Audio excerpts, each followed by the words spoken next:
샬롬 샬롬 샬롬 샬롬 샬롬. 하나님 사랑합니다. 여러분 주 안에서 사랑합니다. 네. 마지막에는 너희가 어찌하려느냐. 그걸 예레미야 5장 31절 그 부분에 보면 선지자들은 거짓을 예언하며 제사장들은 자기 권력으로 다스리며 내 백성은 그것을 좋게 여기니 마지막에는 너희가 어찌하려느냐 이렇게 하나님이 말씀하고 계세요. 오늘 제목을 너희가 어찌하려느냐 전체입니다. 5장 1절에서 31절까지. 그리고 5장 주석 살펴보도록 하죠. 유다 왕국 위에 곧 임하게 될 심판의 주제를 더욱 명확하게 발전시키고 있는 5장입니다. 이를 통해서 유다를 향한 심판의 담위성을 표현하고 있죠. 즉 유다의 죄악이 심각한 상황에 이르게 돼서 종교적 생활이 변질될 뿐만 아니라 일상적인 생활에도 전적으로 타락하게 되어 있다. 따라서 이제 더 이상 심판이 지체될 수 없음을 주장하고 있습니다. 의인 한 사람 없다. 그 아주 유명한 말씀이죠. 예레미야 5장 1절에 보면 이렇게 말씀합니다. 너희는 예루살렘 거리로 빨리 다니며 그 넓은 거리에서 찾아보고 알라. 너희가 만일 정의를 행하며 진리를 구하는 자를 한 사람이라도 찾으면 내가 성읍을 용서하리라 그랬었는데 그 한 사람을 찾지 못하죠. 문제는 의인이 한 사람도 없고 거짓 맹세들을 합니다. 사람이 말하면 그 사람의 속에 있는 것을 즉 인격이나 신앙, 교양, 도덕성, 가치관 등을 나타내는 것이기 때문에 아주 중요하죠. 이처럼 중요한 말이라고 할지라도 예레미야 선지자 당시에 유다 사회에서는 의인이 한 사람도 없을 정도로 부패했다라는 거예요. 그들은 거짓 맹세를 서슴없이 합니다. 하나님의 말씀과 율법 앞에 진솔하게 정직하며 거짓을 버리는 것이 그리스도인이 지녀야 할 그런 보화, 아름다운 보석이죠. 5장 1절 보면 너희는 예루살렘 거리로 빨리 다니며 넓은 거리에서 찾아보고 알아라. 너희가 만일 정의를 행하며 진리를 구하는 자를 한 사람이라도 찾으면 내가 이 성읍을 용서하리라. 그들이 야훼께서 살아계심을 두고 맹세할지라도 실상은 거짓 맹세니라. 3절입니다.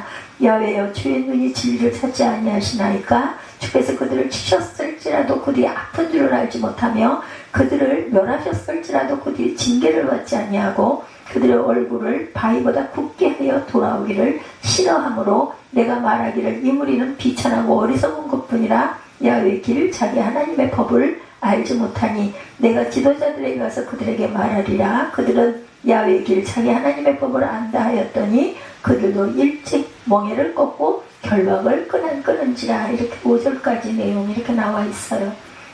너희가 서로 거짓말을 하지 말아라. 골로새서 3장 9절에도 너희가 서로 거짓말을 하지 말라. 옛사람과 그 행위를 벗어버리고 새 사람을 입었으니 이는 자기를 창조하신 이의 형상을 따라 지식에까지 새롭게 하심을 입은 자니라. 우리가 그래서 항상 옛사람의 모든 것들을 버릴 줄 알아야 합니다. 거짓 맹세를 하고 있습니다. 레위기 6장 3절에 그런 자들은 어떻게 해요? 남의 잃은 물건을 줍고도 사실을 부인하여 거짓 맹세하는 등 사람이 이 모든 일 중에 하나라도 행하여 범죄하면 어찌 되겠어요? 그렇죠? 하나님께 돌아오기를 싫어한다. 3절에 보니까 이렇게 말씀합니다. 야훼의 주의 눈이 진리를 찾지 아니하시나이까. 주께서 그들을 치실지라도 그들이 아픈 줄을 알지 못하며 그들을 멸하셨을지라도 그들의 징계를 받지 아니하고 그들의 얼굴을 바위보다 굳게 하여 돌아오기를 싫어한다. 이렇게 돌아오기를 싫어한다 그래요.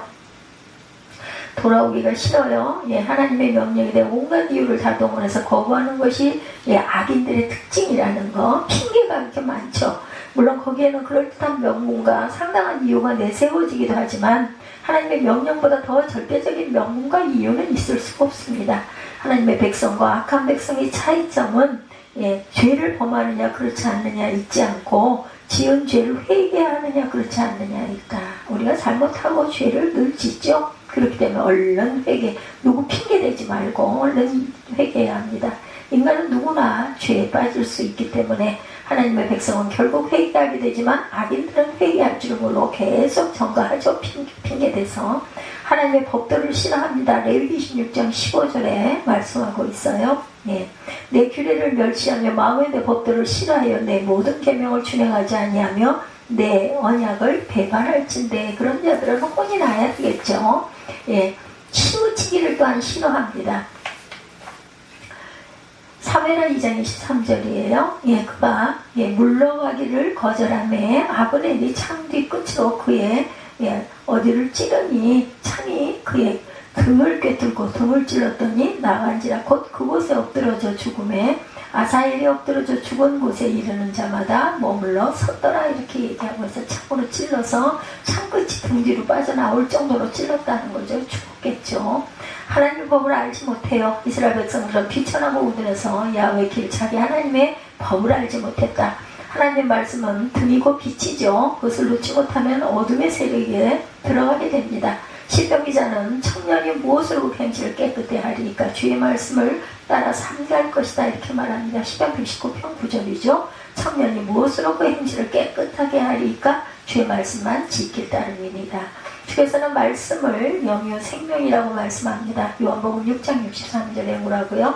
살리는 것은 영이니 육은 무익하니라. 내가 너에게 이른 말은 영이요 생명이라. 이렇게 말씀합니다. 하나님의 말씀을 알지 못하는 사회는 부패할 수밖에 없다. 나의 법도 레위기 18장 4절에 너희는 내 법도를 따르며 내 규례를 지켜 그대로 행하라. 나는 너희의 하나님 누구? 야훼이니라. 야훼의 명하는 법입니다. 민수기 19장 2절에 야훼께서 명령하시는 법의 율례를 이제 이르노니 이스라엘 자손에게 일러서 온전하여 흠이 없고 아직 멍에 매지 아니한 붉은 암송아지를 내게로 끌어오게 하고 이렇게 말씀하고 있어요. 재난을 당하게 된 유다 백성들 왜 재난을 당했어요? 회개하지 않았었죠. 6절부터 봅니다. 그러므로 숲으로서 나오는 사자가 그들을 죽이며 사막의 이리가 그들을 멸하며 표범이 성읍들을 엿본즉 그리로 나오는 자마다 찢기리니 이는 그들의 허물이 많고 반역이 심함이니라. 내가 어찌 너를 용서하겠느냐? 내 자녀가 나를 버리고 신이 아닌 것을 맹세하였으며 내가 그들을 배불리 먹인즉 그들이 간음하며 창기 집에 허다히 모이며 그들은 두루 다니는 살찐 수말같이 각기 이웃의 아내를 따르며 소리 지르는도다. 9절입니다. 야훼의 말씀이니라. 내가 어찌 이들에 대하여 벌하지 아니하겠으며 내 마음이 이런 나라에 보복하지 않겠느냐. 이렇게 말씀하죠. 너희는 그 성벽에 올라가 무너뜨리되 다 무너뜨리지 말고 가지만 꺾어버리라. 야훼 것이 아님이니라. 야훼 말씀이니라. 이스라엘의 집과 유다의 집이 내게 심히 반역하였느니라. 이렇게 말씀합니다.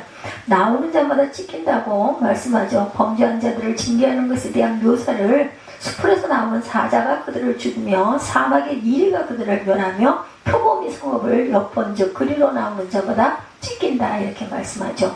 사자와 표범과 이리는 유다 백성을 공격하는 바벨론 군대를 비유해서 말한 것입니다. 하나님께서 바벨론 군대를 사나운 맹수들에 비유하신 것은 그만큼 유다가 바벨론 군사를 통해 당하게 될 고통이 크다는 것을 상징합니다. 사자가 그를 찢어 죽였도다. 열왕기상 13장 26절에도 증거합니다. 그 사람을 길에서 데리고 돌아간 선지자가 듣고 말하되 이는 야훼의 말씀을 어긴 하나님의 사람이로다. 야훼께서 그에게 하신 말씀과 같이 야훼께서 그를 사자에게 넘기심에 사자가 그를 찢어 죽였도다. 들짐승이 저희를 찢으리라. 호세아 13장 8절입니다. 하나님의 사람이 함께 대답하되 왕께서 왕의 집 절반을 내게 준다 할지라도 나는 왕과 함께 들어가지도 아니하고 이곳에는 떡도 먹지 아니하고 물도 마시지 아니하리라. 이렇게 말하죠. 견고한 성들을 칼로 파멸하리라. 유다 백성들의 범죄는 선지자의 예언 속에도 드러나듯이 일시적인 한 번의 죄가 아니라 그들의 생활 가운데 그들의 역사 가운데 반복되는 범죄 행위였다. 이것은 그들의 마음에 야훼 두기를 싫어하고 전적으로 하나님의 백성 되기를 거부했다는 거죠. 결국 이들은 바벨론의 침략을 받게 되는데 용감한 바벨론 군사들이 칼로 견고한 성들을 파멸합니다. 하나님 이렇게 해서라도 범죄된 백성들의 죄악을 징계하려고 하였다는 거죠. 북방에서 재앙과 큰 파멸이 임한다. 이르미야 6장 1절입니다. 베냐민 자손들이 예루살렘 가운데로부터 피난하라. 드고아에 나팔을 불며 벳탁게렘에서 깃발을 들라. 재앙과 큰 파멸이 북방에서 엽보와 우민이라. 6장 1절입니다. 베냐민 자손들아 예루살렘 가운데로부터 피난하라. 드고아에서 나팔을 불고 벳탁게렘에서 깃발을 들라. 재앙과 큰 파멸이 북방에서 엽보와 옴이라. 이방인들을 섬기리라. 너희는 이방 신들을 섬긴 유다 백성들은 바벨론의 침략에서 많은 사람들이 죽게 될 것이며 살아남은 자들은 바벨론에 끌려가서 그곳에서 이방인들을 섬기게 될 것이다. 하나님은 사람을 벌하실 때 그들이 죄악에 유비되어 벌을 주시는 일이 많아요. 시편 기자는 말하기를 하나님께서는 자비한 자에게는 주의 자비하심을 나타내시고 완전한 자에게는 주의 완전하심을 보이며 깨끗한 자에게는 주의 깨끗하심을 보이시며 사특한 자에게는 주의 거스리심을 보인다고 말합니다. 시편 18편 25, 6절입니다. 자비로운 자에게는 주의 자비로우심을 나타내며 완전한 자에게는 주의 완전하심을 보이시며 깨끗한 자에게는 주의 깨끗하심을 보이시며 사악한 자에게는 주의 거스름을 보이시리니 주께서 공고한 백성은 구원하시고 교만한 눈은 어떻게 해요? 낮추시리라. 우상을 섬겨서 그들의 우상을 섬김으로 그것들이 그들에게 올무가 되었다. 아내 얻기를 위하여 또한 사람을 섬기죠. 12장 12절입니다. 야곱이 아람의 들로 도망하였으며 이스라엘이 아내를 얻기 위하여 사람을 섬기며 아내를 얻기 위하여 양을 쳤어요. 양을 쳤죠. 그래가지고 자기 아내들을 데리고 고향으로 돌아오는 일이 일어나죠. 재난의 이유는 하나님께 대한 배반이었어요. 그렇죠? 너희는 그 성벽을 올라가 무너뜨리되 다 무너뜨리지 말고 가지만 꺾어버리라. 야훼의 것이 아니니라. 야훼 말씀이니라. 이스라엘 집과 유다의 집이 내게 심히 반역하였느니라. 그들이 야훼를 인정하지 아니하며 말하기를 야훼께서는 계시지 아니하니 재앙이 우리에게 임하지 아니할 것이요 우리가 칼과 기근을 보지 아니할 것이며 선지자들은 바람이라 말씀이 그들의 속에 있지 아니한즉 그같이 그들이 당하리라 하느니라. 그러므로 만군의 하나님 야훼께서 이와 같이 말씀하시니라. 너희가 이 말을 하였은즉 볼지어다 내가 내 입에 있는 나의 말을 불이 되게 하고 백성을 나무가 되게 하여 불사르리라.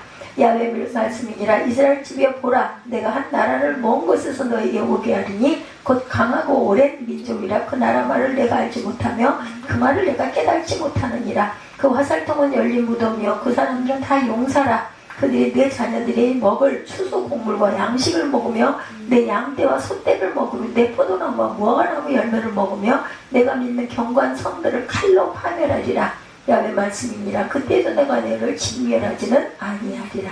그렇게 돼도 진멸은 않겠다고 그러시죠. 그들이 만일 이르기를 우리 하나님 야훼께서 어찌하여 이 모든 일을 우리에게 행하셨느냐 하거든 너는 그들에게 이르기를 너희가 야훼를 버리고 너희 땅에서 이방신들을 섬겼은즉 이와같이 너희 것이 아닌 땅에서 이방인들을 섬기리라 하라. 너는 이를 야곱 집에 선포하며 유다에 공포하여 이르기를 어리석고 지각이 없으며 눈이 있어도 보지 못하며 귀가 있어도 듣지 못하는 백성이여 이를 들을지어다. 이렇게 예레미야에게 시키죠.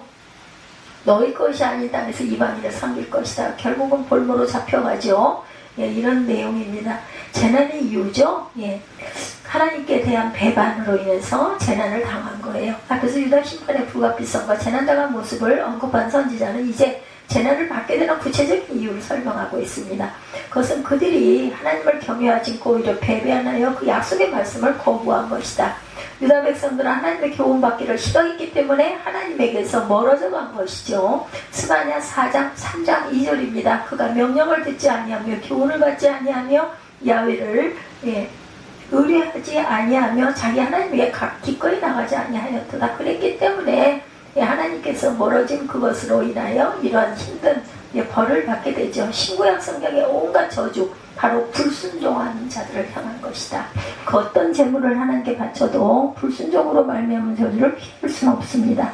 하나님의 축복과 저주를 그 가름하는 유일무이한 기준이 순종과 불순종이라는 것입니다. 언약을 배반하죠. 에스겔 17장 19절입니다. 그러므로 주 야훼의 말씀이니라. 내가 나의 삶을 두고 맹세하노니 그가 내 맹세를 없이 여기고 내 언약을 배반하였은즉 내가 그 죄를 그 머리에 돌리되 모압이 이스라엘을 배반하죠. 열왕기 1장 1절입니다. 아합이 죽은 후에 모압이 이스라엘을 배반하였더라. 사람에 대한 죄에 대해서도 또 말씀하고 계세요. 어리석고 지각이 없으며 눈이 있어도 보지 못하고 귀가 있어도 듣지 못하는 백성이여 이를 들을지어다. 22절입니다. 야훼의 말씀이니라. 너희가 나를 두려워하지 아니하느냐 내 앞에서 떨지 아니하겠느냐. 내가 모래를 두어 바다의 한계를 삼되 그것으로 영원한 한계를 삼고 지나치지 못하게 하였으므로 파도가 거세게 이나 그것을 이기지 못하며 뛰노나 그것을 넘지 못하느니라. 23절입니다. 그러나 너희 백성은 배반하며 반역하는 마음이 있어서 이미 배반하고 갔으며 또 너희 마음으로 우리에게 이른 비와 늦은 비에 때를 따라 주시며 우리를 위하여 추수 기한을 정하시는 우리 하나님 야훼를 경외하지 말하지도 아니하니 경외하자 말하지도 아니하니 너희 허물이 이러한 일들을 물리쳤고 너희 죄가 너희로부터 좋은 것을 막았느니라. 내 백성 가운데 악인이 있어서 새 사냥꾼이 매복한 같이 지키며 덫을 놓아 사람을 잡으며 세상의 새들이 가득한 같이 너희 집들이 소임에 가득하도다. 그러므로 너희가 번창하고 거부가 되어 살찌고 윤택하며 또 행위가 심히 악하여 자기 이익을 얻으려고 송사 곧 고아의 송사를 공정하게 하지 아니하며 빈민의 재판을 공정히 판결하지 아니하니 내가 이 일들에 대하여 벌하지 아니하겠으며 내 마음이 이 같은 나라에 보복하지 않겠느냐. 야훼의 말씀이니라. 이 땅에 무섭고 놀라운 일이 있도다. 예, 선지자들은 거짓을 예언하며 제사장들은 자기 권력으로 다스리며 내 백성은 것을 좋게 여기나 마지막에는 너희가 어찌하려느냐. 이렇게 말씀하죠. 사람에 대한 죄에 대해서 계속해서 하나님께서 말씀합니다. 유다 백성들의 탐심에 가득 차서 다른 사람들을 속이고 그들의 재물을 빼앗았어요. 이것은 그 당시 유다 사회에 공의 그 땅에 떨어진 것을 가리킵니다. 재판관들이 재판을 공정히 하지 않고 힘없고 가난한 자들을 괴롭히는 행위가 계속해서 이어지죠. 커다란 죄가 됩니다. 재판에 있어서 가장 중요한 것은 공의죠. 공정하게 재판해야 합니다. 공의롭지 못한 판결은 치명적인 결과를 가져옵니다. 따라서 성경은 재판의 공의를 여러 번 강조하고 있고 또한 이것은 하나님의 백성들이 각자의 삶에 확립하여야 할 원칙이기도 하다. 나의 모든 죄, 이사야 38장 17절입니다. 보옵소서 내게 큰 고통을 더하신 것은 내가 평안을 주려고 하심이라. 주께서 내 영혼을 사랑하사 멸망의 구덩이에서 건지셨고 내 모든 죄를 주의 등 뒤에 던지셨나이다. 내 솜씨의 모든 죄. 시편 25편 7절입니다. 야훼여 내 젊은 시절의 죄와 허물을 기억하지 마시고 주의 인자하심을 따라 주께서 나를 기억하시되 주의 선하심으로 하옵소서. 온 백성이 죄를 즐겨서 범했어요. 예, 아주 너도 나도 빨리빨리 더 큰 죄를 범하려고 서로 희생을 하는 것처럼 죄를 범하죠. 선지자들은 거짓을 예언하며 제사장들은 자기 권력으로 다스리며 내 백성은 그것을 좋게 여긴다. 이렇게 말하죠. 이는 유다 온 백성이 죄를 즐겨 범했다는 뜻입니다. 죄를 책망하고 돌이키게 할 사명과 책임 있는 제사장들과 선지자들까지도 범죄했다는 사실은 당시 유다 사회가 얼마나 부패했는가를 보여줍니다. 지도자가 사치에 빠져서 하나님의 영광을 구하지 않고 백성들의 평안을 도모하지도 않는다. 지도자가 축지하는 것을 권력의 남용이 아니면 민중을 착취한 대가이기 십상이고 서로 그 정당한 치부라 할지라도 개인적 사주와 향락에 사용하는 것은 지도자하고 다른 태도가 아니다. 이스라엘의 죄를 그들에게 보이리라. 미가 3장 8절입니다. 오직 나는 야훼의 영으로 말미암아 능력과 정의와 용기로 충만해 있어서 야곱의 허물과 이스라엘의 죄를 그들에게 보이리라. 죄로 인하여 죽으리라. 에스겔 18장 24절입니다. 예, 만일 악인이 돌이켜 그 공의에서 떠나 범죄하고 악인이 행하는 모든 가증한 일대로 행하면 살겠느냐. 그가 행한 공의로운 일은 하나도 기억함이 되지 아니하리니 그가 범한 허물과 그 지은 죄로 죽으리라. 이렇게 말씀합니다. 예레미야 5장 결론입니다. 5장은 하나님께서 죄를 지은 인간에게 반드시 징계하시는 분이므로 죄를 짓지 말라는 교훈을 우리에게 주고 있죠. 죄의 유혹은 도무지 포기라든가 단념이라는 것을 알지 못합니다. 이러한 죄의 속성을 알고 항상 깨어있고 죄를 짓는 일이 없도록 우리가 경계하고 나아가야겠다. 예, 전체 내용 우리가 봤습니다. 마지막에 너희가 어찌하셨느냐. 예, 사실적인 믿음과 현실적인 믿음이 차이가 있죠. 천국이 있다는 여러분에게 사실인가 현실인가 한번 생각해 보십시다. 하나님의 살아계심이 나에게 정말 사실인가 현실인가. 믿지 않는 사람들, 교회 밖에 있는 사람들에게는 그것이 사실도 아니죠. 그런 게 어딨어. 다들 이렇게 얘기하겠죠. 그러면서 덴지스 강이 있다는 사실이 덴지스 강이 내게 실감나는 현실로 바뀌게 됩니다. 그 강은 있어요. 그렇죠? 예, 천국이 여러분께 사실인가 현실인가 생각해 보시기 바랍니다. 하나님이 살아계신 것이 내게 사실인가 현실인가. 현실감이 곧 믿음입니다. 그런데 실상은 하나님의 살아계심을 또한 천국의 실제를 사실 정도로만 믿고 신앙생활을 하고 있는 성도들이 많다. 그래서 천국과 하나님에 대해서 자기 마음, 자기 관심, 자기 정성이 전혀 없는 명목상의 이름뿐인 그러한 사람들이 믿을 신이죠. 신자들이 많다. 믿음이란 내 마음을 드리는 것이요, 사실을 믿는 수준이 아니라 마음을 드리는 것입니다. 사도신경은 신앙을 총정리한 것인데 라틴어로 크레도라고 부릅니다. 영어 크리드 동사로는 내가 믿는다라는 뜻을 갖고 있습니다. 크레도의 어원을 추적하면 내가 나의 심장을 드린다라는 뜻입니다. 내 마음을 드린다는 것이겠죠. 그러므로 신앙 고백, 믿음이란 마음을 드리는 것이다. 하늘에 천국이 있다는 사실을 믿는 것은 진정한 믿음이 아닌 것이죠. 왜냐하면 내 마음이 전혀 드러나지 않았기 때문에. 내 자녀와 사업이 믿음의 대상, 우상이 될 수 있는 이유, 거기에 내 마음이 드려지기 때문이다. 그냥 드리는 것이 아니라 완전히 100% 다 드리기도 합니다. 이런 가운데 내가 하나님께 나와서 하나님의 이름을 부르고 기도하는 것은 하나님을 믿는 게 아닐 수도 있다. 마음을 하나님께 온전히 드리고 있는 게 아니기 때문에 실제로는 자기 마음을 자녀에게, 사업에, 정욕에 다 쏟고 있다는 거예요. 그러니 눈에 안 보이는 하나님께 대한 믿음은 사실에 불과하게 되고, 눈에 보이는 자녀, 사업, 정욕은 내 마음을 다 주는 현실이 될 때 그런 믿음으로 과연 구원과 영생을 얻을 수가 있겠는가? 그런 믿음으로 과연 오늘 천국의 삶을 살 수는 있을까? 사실적 믿음은 오늘 내가 천국을 누릴 수 없고, 현실적 믿음이라야 오늘 삶에서 내가 천국을 누리게 되기 때문입니다. 그러므로 오늘날 내가 과연 천국의 삶을 살고 있는지 아닌지를 살펴보면 내 믿음이 사실인지 현실인지 판가름이 난다는 것을 여러분들 한번 잘 깊이 묵상하고 생각해 보시기 바랍니다. 하나님이 계시고 천국이 존재한다는 사실이 많은 현대인들에게 있어서 하나의 망상이라고 여겨지고 있기도 합니다. 지금 그런 사람들 이야기할 필요 없이 문제는 교회 안에 있는 성도들, 믿음의 사람들인 저와 여러분들에게 한번 스스로에게 물어보시기 바라요. 천국이 실제한다는 것은 사실입니다. 그러나 현실은 아닐 수 있죠. 사실과 현실의 차이는 과연 그렇다면 무엇일까요? 우주에 태양이 떠 있어요? 사실이죠. 인도에 겐지스강이 있다? 사실입니다. 그리고 천국에 있다? 천국이 있다? 사실입니다. 천국이 있다는 것은 우주에 태양이 떠 있고 인도에 겐지스강이 있는 것과 다름없는 사실입니다. 이렇게 되면 안 된다. 천국이 있다는 것은 사실을 뛰어넘어서 현실로 믿어야 한다는 거예요. 현실로. 우주에 태양이 떠 있다는 사실, 인도에 겐지스강이 있다는 사실, 그런 나랑 동떨어진 얘기를 할 때 우리가 사실이라고 얘기하지만 우리가 내 가정의 사실이라고 말하지 않습니다. 내 가정의 현실이다 이렇게 말합니다. 지금 내 현실이야. 내가 지금 당면한 일이야 이렇게 말한다는 거죠. 내 직장의 사실 이렇게 말하지 않아요. 내 직장의 현실이 이러해 이렇게 말한다. 내 가정의 형편이 결코 사실이 될 수 없다. 그것은 현실입니다. 내 자녀가 처한 대학 입시에 사실 이렇게 말하지 않고 자녀가 참 현실이다 이렇게 얘기하죠. 내 마음을 주느냐 안 주느냐에 따라서 사실과 현실이 나누어진다. 어떠한 사실이라도 내가 그것에 내 마음을 관심을 주고 있으면 사실에서 현실로 바뀝니다. 인도에 겐지스강이 있다는 것을 사실로 받아들이는 사람은 자기가 겐지스강과 아무 관련이 없기 때문이다. 그런데 갑자기 어느 날 내 아들이 인도로 출장을 가서 겐지스강 근처에 살게 됩니다. 그러면 겐지스강 그날부터 사실에서 현실로 바꿈이 되게 되죠.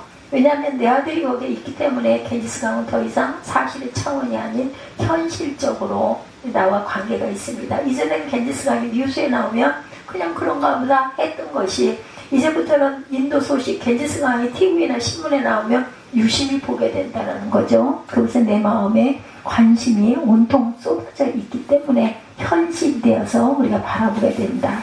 이렇게 바라볼 때 현실적 믿음이라야 천국의 기쁨과 행복을 누리며 살 수 있다는 것입니다. 정리하면 현실적 믿음은 내 마음과 정성을 온전히 드릴 수 있어야 한다는 것. 어떤 관념 수준이 아닙니다. 이러한 인식하에 이러면서 5장의 내용을 한번 다시 보면 5장 1절에 의인 한 사람을 찾을 수 없었다. 이스라엘 성민 특별히 남유다의 죄학생에 대해 말하는데 너희는 예루살렘 거리로 빨리 다니며 그 넓은 거리에서 찾아보고 알아라. 너희가 만일 정의를 행하며 진리를 구하는 자를 한 사람이라도 찾으면 내가 이 성읍을 용서하리라. 1절에 이렇게 말하죠. 소돔과 고모라가 멸망할 때 의인 10명이 없어서 멸망당하고 말았어요. 그렇죠? 근데 예루살렘은 이방 소돔과 고모라가 아니에요. 선민의 도시 예루살렘입니다. 그 안에서 성전이 있고 선민이 살고 있었어요. 그죠? 소돔과 고모라 같은 도시가 아니었다. 그런데 이 예루살렘에서 하나님의 뜻을 따라 의롭게 살고 있는 단 한 사람을 찾을 수 없는 그런 형편이다. 10명 아닌 단 1명. 소돔과 고모라는 10명이 없어서 멸망을 당하고 불로 심판을 했는데, 지금 예레미야 5장에서는 의인 한 사람만 있어도 내가 너희를 구해주겠다고 했는데 그 한 사람이 없었다. 2절에 야훼 이름으로 맹세하는데도 자꾸 성도는 없었다 해요. 한번 쭉 보고 갑니다. 그들이 야훼께 살아계심을 두고 맹세할지라도 실상은 거짓 맹세다, 이렇게 말씀하고 있죠. 그들이 야훼께 살아계심을 두고 맹세할지라도 실상은 거짓 맹세를 하고 있다. 예루살렘 거민들은 일상에서 하나님이 살아계시는 사실을 두고 맹세까지 하고 살았어요. 그러나 그 믿음은 사실에 불과했다, 현실이 아닌. 만약 하나님이 살아계셔서 그 이름을 걸고 맹세까지 할 정도로 믿음이 정말 현실이 되었더라면 예루살렘 거리는 의인들이 넘쳐났을 것이다. 당시 예루살렘 거민들이 하나님을 안 믿는 것이 아니었죠. 성전에서 제사 안 드린 건 아니에요. 드렸어요. 4, 5절을 보면 제사장과 선지자도 별반 다르지 않습니다. 4절 5절 내가 말하기를 이 무리는 비천하고 어리석은 것뿐만 아니라 야훼 길 자기 하나님의 법을 알지 못하니 내가 지도자들에게 가서 그들에게 말하리라. 그들은 야훼 길 자기 하나님의 법을 안다 하였더니 그들로 일제히 몽에를 끊고 결박을 끊었다, 이렇게 말하고 있죠.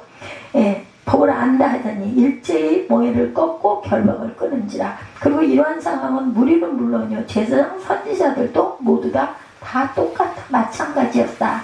제사장들은 좀 더 나은 것 같은데 성전에서 매일 하나님께 제사를 드린가, 그죠? 제사장은 백성을 대표해서 하나님께 제사 드리는 사람이었고, 선지자는 하나님을 대신해서 백성에게 하나님 말씀을 전달하는 사람이었습니다. 제사장과 선지자는 하나님과 백성 사이에서 그 신앙이 사실이 아니라 현실로 살도록 백성들을 인도하고 도와주는 역할을 하는 사람들이었다. 그런데 그 직분이 아무 소용이 없었다. 제사장과 선지자를 포함한 모든 사람에게 하나님은 현실이 아니라 사실이 불과했다.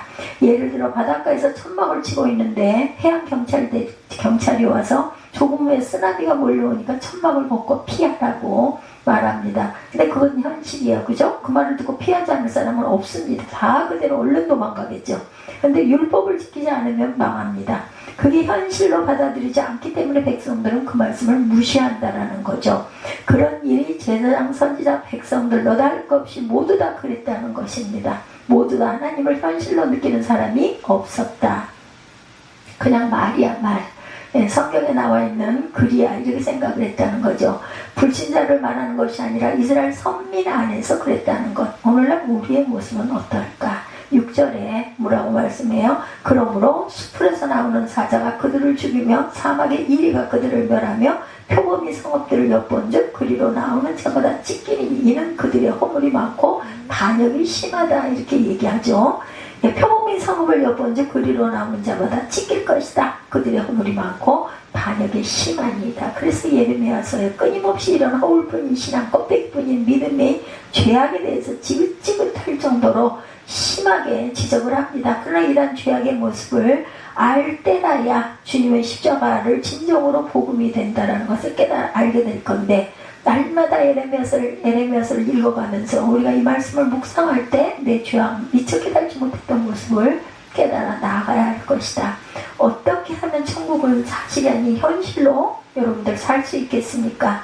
천국은 현실로 사람은 어떻게 살았을까? 풍랑 맞는 배에 타신 예수님의 사건을 보면 사실적 믿음과 현실적 믿음이 여기서 나타납니다. 제자들에게 있어 아버지의 나라는 사실이에요. 그죠? 그들에게 현실은 풍랑이었습니다. 벌벌 떨며 난리를 치죠. 예수님이 주무실 때. 예수께서 풍랑 만난 그 형편은 사실입니다. 그러나 거기에 마음을 두지 않으세요. 예수의 현실은 아버지의 손이었습니다. 아버지의 손 안에 붙잡혀 있는 천국이 현실이었어요. 천국이 그러므로 풍랑 만난 배 위에서 주님은 편히 주무시고 계셨다. 왜? 천국이 현실이기 때문에. 그럼 예수님은 너무 완전하시니까 예수님 말고 사람들의 예를 좀 보죠. 베드로는 사도행전 12장에서 내리면 끌려나가서 참수형을 당할 예정이었는데 그 전날 밤에 감옥에서 깊이 잠든 것은 천국이 그에게 현실이었기 때문입니다. 깊이 잘 수 있었던 것. 지금 자기가 당하는 모든 힘든 일 그에게 사실에 불과합니다. 그 일에 크게 마음을 두고 살지 않았다는 것이에요. 사도 바울도 빌립보 감옥에 갇혔을 때 찬양하죠. 아그리빠 왕 앞에서도 나처럼 되기를 원한다라고 말합니다. 당당하게. 그는 이 세상의 천국을 현실로 살았기 때문인 것입니다. 예수님처럼 베드로처럼 바울처럼 나는 지금 이 세상에서 천국을 현실로 살고 있는가? 아니면 지금 내가 처한 상황을 현실로 받아들여서 전전긍긍하고 있는가? 보면 기독교 신앙은 이 땅에서 복받아 부자 되자고 믿는 게 아니에요. 그렇죠? 이 땅의 현실이 사실로 바뀌고 천국이 있다는 사실이 현실로 바뀌기 위해서 우리가 신앙생활을 한다는 것. 하나님께 내 마음을 드려야 사실에서 현실로 바뀝니다. 이 세상과 천지 만물을 지으신 전능하신 하나님이 내 아버지라는 사실이 현실로 온전하게 바뀌어야 된다. 내 통장에 돈이 들어와야 되는 게 아니라 내가 승진, 임명장을 받아야 되는 게 아니라 하나님이 현실이 되면 되고 천국이 현실이 되면 된다는 것. 사실이 아닌 현실이 돼야 된다는 것. 이해를 돕는 예와 봅니다. 전철에서 여고생이 핸드폰으로 전화를 걸고 있어요. 옆에 할아버지 아주머니가 앉아 계셨습니다. 전화를 하면서 웃었다가 화냈다가 깔깔대다가 이 아이가 난리를 칩니다. 옆에 할아버지가 앉아 계시고 아주머니가 앉아 계셔요. 앞에 대학생이 서 있고 이게 사실이죠. 지하철이라는 이 현장에서 전화를 할 때 이 여고생은 그 모든 걸 까맣게 잊어버리고 있습니다. 마치 전화의 무선 신호가 공중으로 빨리 올라가듯이 이 여고생의 마음은 지하철 현장을 떠나 지금 자기와 대화를 나누는 반 친구의 곁으로 날아가 있다. 자기 친구가 지금 자기에겐 현실이에요. 마찬가지입니다. 어떻게 내 앞에 펼쳐지는 자녀의 형편을 보면서도 내 마음이 떠나서 하나님께로 가서 하나님의 현실이 될 수 있을까? 그러니 그 자리에서 떠나야 된다는 거죠. 그 여고생의 마음이 전화 거는 동안 지하철 현장을 완전히 떠나버렸어요. 마찬가지로 우리 또한 내 눈앞에 펼쳐지는 형편을 떠나게 해주는 사건이 바로 십자가 사건입니다. 십자가에서 나의 죽음을 통해 내 눈앞에 보이는 자녀에게 내가 십자가에서 죽었구나 그것을 깨닫게 됩니다. 그러면 자녀가 있는 그 형편이 옆에 아저씨가 앉아있고 아주머니가 앉아있던 그 지하철 현장을 떠나는 것처럼 자식이 있다는 그 현장에서 내 마음이 떠나버립니다. 죽었다고 고백한과 동시에 어디로 내 마음을 향하는가? 하나님과 천국입니다. 이 일이 매사에 반복되기 시작하면서 점점 더 하나님과 천국이 내 현실이 되면서 내 삶의 현장은 모두 사실로 바뀌어버린다. 이것이 천국의 삶이라는 것. 기독교에서 말하는 십자가의 삶, 성도의 삶의 모본입니다. 죽기 전에 깨달으면 너무 늦어요. 그렇게 기독교 신앙은 사실에 불과하게 살다가 모든 사람이 죽기 직전이 돼서야 아니면 암 말기 선고를 받고서야 기독교 신앙을 그때와 비로로 비로소 현실로 받아들인다면 때가 너무 늦은 거죠. 너무 많은 세월을 허송세월한 겁니다. 현장에 있는 동안 그 천국을 현실로 느끼느냐 이게 관건이다. 매일 십자가에서 죽으리라. 그러면 어떤 성도들은 이렇게 대붙습니다. 삶의 현실 속에 뛰어들어가 보면 어떻게 그렇게 사느냐. 그들에게 삶의 정황이 현실인 거죠. 기독교 신앙은 그저 이론이고 사실에 불과하다는 것. 믿음은 클레이도입니다. 내 마음을 주는 대상이 믿음의 대상이고 마음을 주는 행위가 바로 믿음입니다. 마음을 주게 되면 현실이 됩니다. 저 천국이 있다는 게 사실이 된다는 것. 사실 단계에 머물고 있지는 않은가? 그러면 천국은 우리가 살고 가고 있는 동안에 아무런 의미가 없다. 3년 뒤 입주하게 될 아파트를 새로 청약해도 지금 살고 있는 아파트가 낡고 후줄근해도 불편한 모든 것을 찾고 기쁨으로 살아갑니다. 그런 것이 바로 천국이다. 천국이 현실입니다.